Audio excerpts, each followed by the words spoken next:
જય શ્રી કૃષ્ણ મિત્રો, જય શ્રી રામ.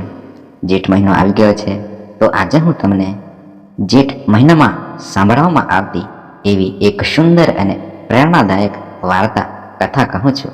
કહેવાય છે કે આ વાર્તા શ્રદ્ધા, ભક્તિ અને ધીરજનો સંદેશ આપે છે. મિત્રો, ઘણા વર્ષો પહેલા એક નાનકડા ગામમાં શબરી નામની એક નાની અમથી બાળકી એટલે કે છોકરી રહેતી હતી. બાળપણથી જ તેના મનમાં ભગવાન પ્રત્યે ખૂબ પ્રેમ અને ભક્તિ હતી.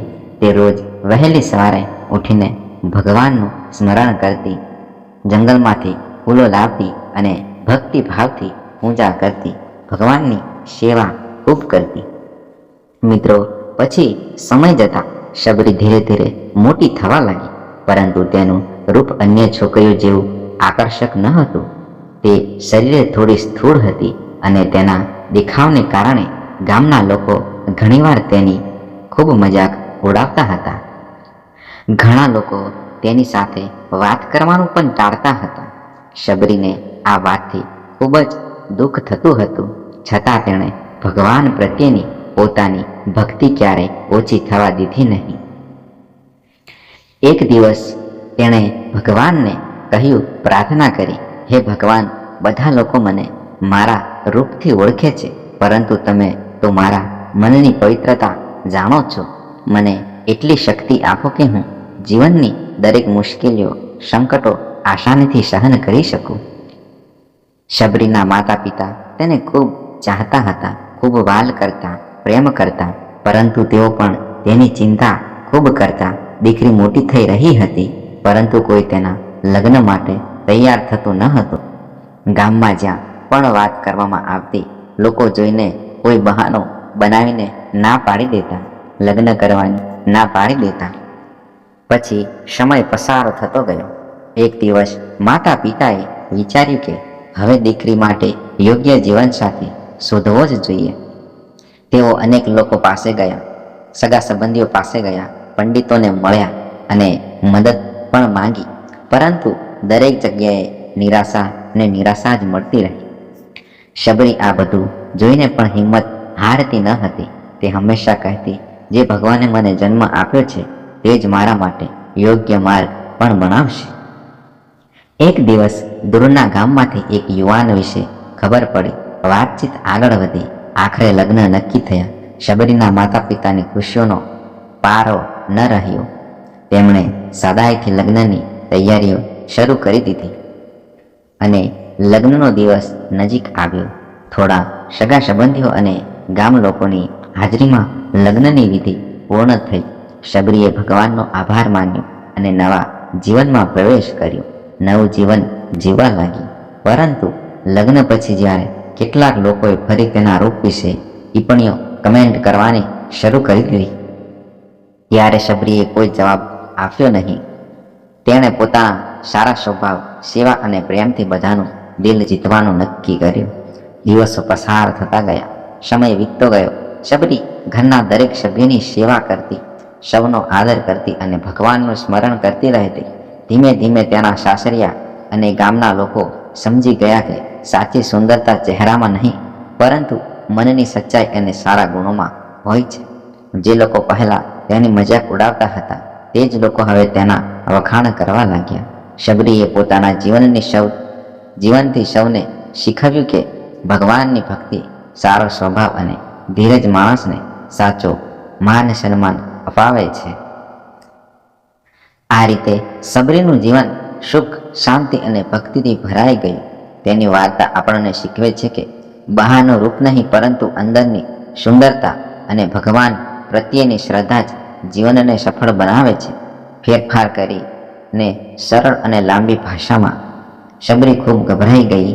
તે રડતા રડતા બોલી, ભાઈ, હું કોઈ ડાકણ નથી, કોઈ ખરાબ સ્ત્રી કે દુષ્ટ સ્ત્રી નથી. હું તો એક સામાન્ય છોકરી છું. મારી એક જ ઈચ્છા હતી કે લોકો મને પ્રેમ કરે, મને સ્વીકારે અને ભગવાન મને સાચો માર્ગ બતાવે. પતિ તેને એકલી મૂકી ચાલ્યો ગયો હતો. આસપાસ કોઈ ન હતું, ચારે તરફ સૂનું જંગલ હતું. શબરીનું હૃદય દુઃખથી ભરાઈ ગયું. તે આખી રાત રડતી રહી. રડતા રડતા થાકી ગઈ અને એક ઝાડની નીચે સૂઈ ગઈ.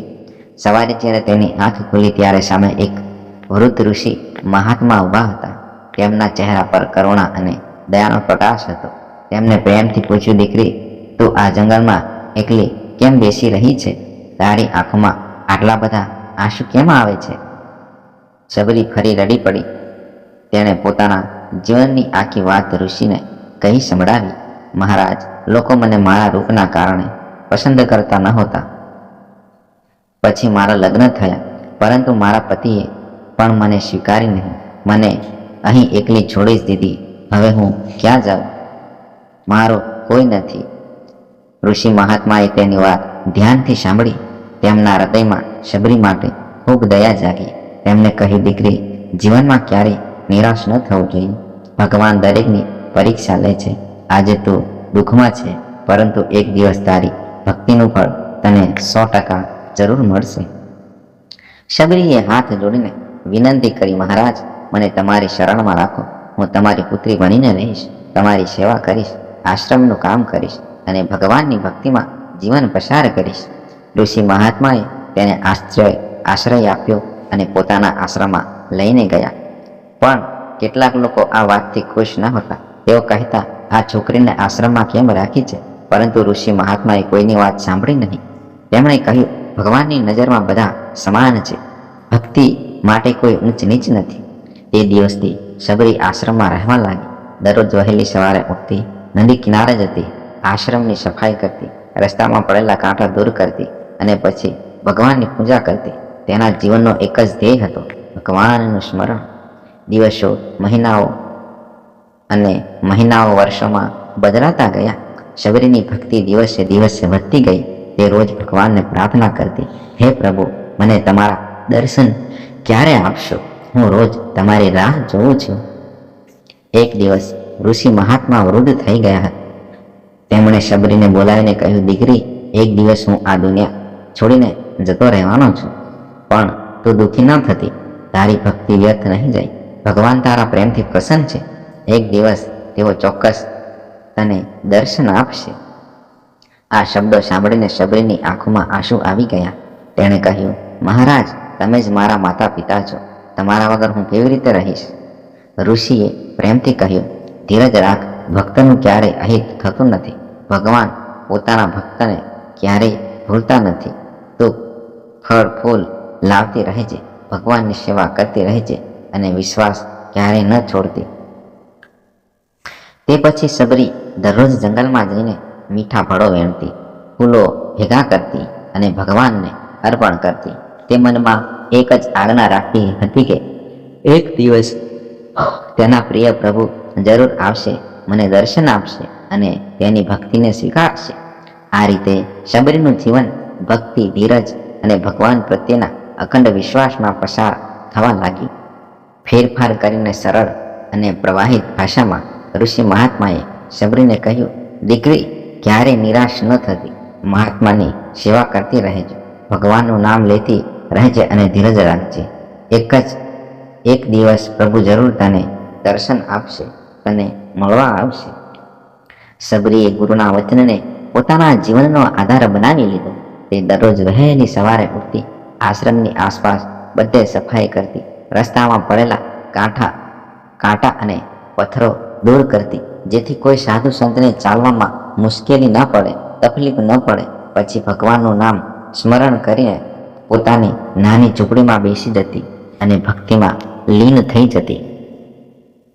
વર્ષો પસાર થઈ ગયા. એક દિવસ એવી ઘટના બની કે માતા સીતાનું રાવણ દ્વારા હેરાન થઈ ગયું. ભગવાન શ્રી રામ અને લક્ષ્મણ સીતાજીની શોધમાં જંગલોમાં ભટકતા અનેક આશ્રમો અને પવિત્ર સ્થળોએ પહોંચતા હતા. તે સમયે સબરી રોજની જેમ જંગલમાંથી ફળો અને ફૂલો એકત્ર કરીને લાવતી હતી. તે મનમાં પ્રાર્થના કરતી હતી કે હે પ્રભુ, જો મારી ભક્તિ સાચી હોય તો એક દિવસ મારા આંગણે પણ આવજો. અચાનક તેને દૂરથી બે દિવ્ય પુરુષો આવતા દેખાયા. તેના હૃદયમાં ગજબનો આનંદ છલકાઈ ઉઠ્યો. તેને અનુભવ થયો કે આજે કંઈક વિશેષ બનવાનું છે. જેમ જેમ તેઓ નજીક આવ્યા તેમ સબરીની આંખોમાંથી આનંદના આંસુ વહેવા લાગ્યા. તેણે તરત જ આગળ વધીને હાથ જોડ્યા અને પ્રેમથી બોલી, આવો પ્રભુ આવો, મારી આ નાની ઝૂંપડીને પવિત્ર બનાવો. વર્ષોથી હું તમારી રાહ જોઈને બેઠી છું.